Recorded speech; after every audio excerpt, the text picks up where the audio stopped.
As part of a continuing effort to sort out what the heck happened to my glorious clan Jade Falcon, I read through A Rending of Falcons, written by Victor Milán. If it's not already obvious, I'm not even attempting to be unbiased here. The book is set in the waning days of the Dark Age era and follows the career of Malvina Hazen, starting out with her as Galaxy Commander, who has been banished to what was expected to be a doomed campaign to carve out Jade Falcon holdings in the Inner Sphere. Much to the shock of clan leadership, Hazen was successful in this venture, even hobbled by a lack of resupply and shortage of new warriors.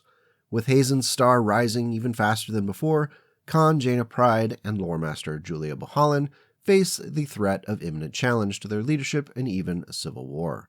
Ultimately, the conflict develops into a showdown between tradition and ambition. Those of you know how this Hazen story plays out knows which one of those wins out.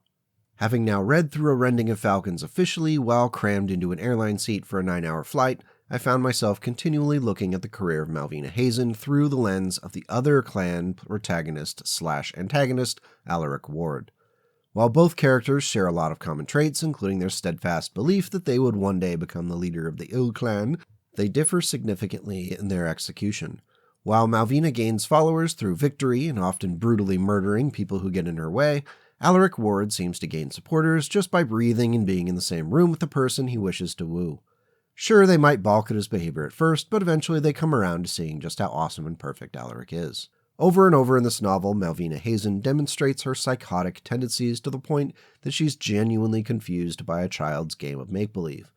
While that makes for a jarring and discomforting experience for the reader, it irks me because someone who's so obviously deranged and murderous would have had a harder time succeeding even in a society as warped as that of a Crusader clan. I can explain, and I'm going to do it by bringing up another sci-fi universe example. Groundbreaking, I know. In the original Star Wars trilogy, the success of the Empire in running the galaxy is completely unbelievable considering how poorly run its leadership is. We see how continually people in leadership roles are punished for being honest and rewarded for their sycophantic behavior instead. While that might seem normal if you've ever worked in an office environment, it's going to cause all sorts of issues when you're building an empire.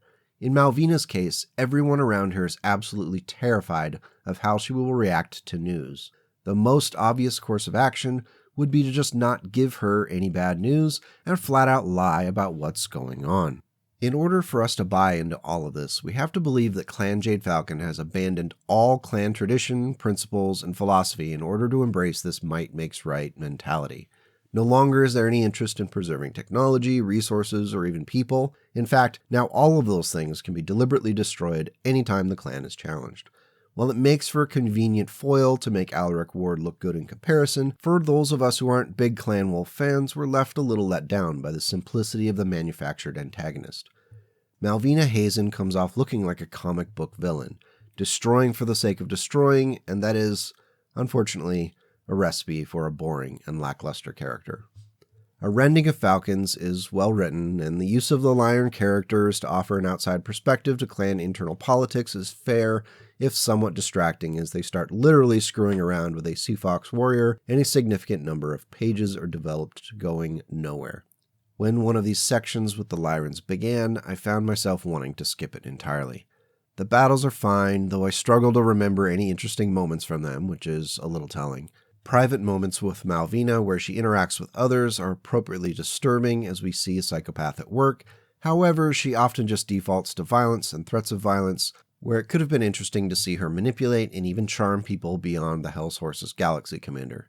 And even then, the charm seems to be only real throwing her nude body at him. It's difficult for me to separate my distaste for the Malvina storyline from this novel, so I want to make sure that I'm not coming off as too negative toward it. Clearly, Catalyst had a roadmap for what they needed to happen with the Ill Clan era, and Malvina was the tool for making Clan Wolf victory possible and palatable.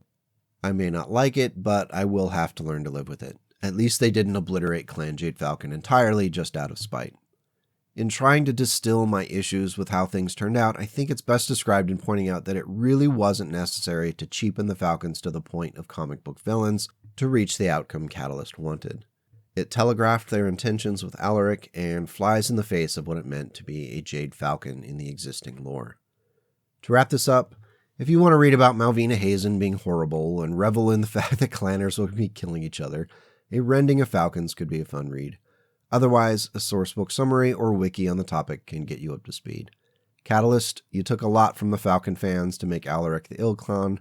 I sure hope you have the plan to make this pay off.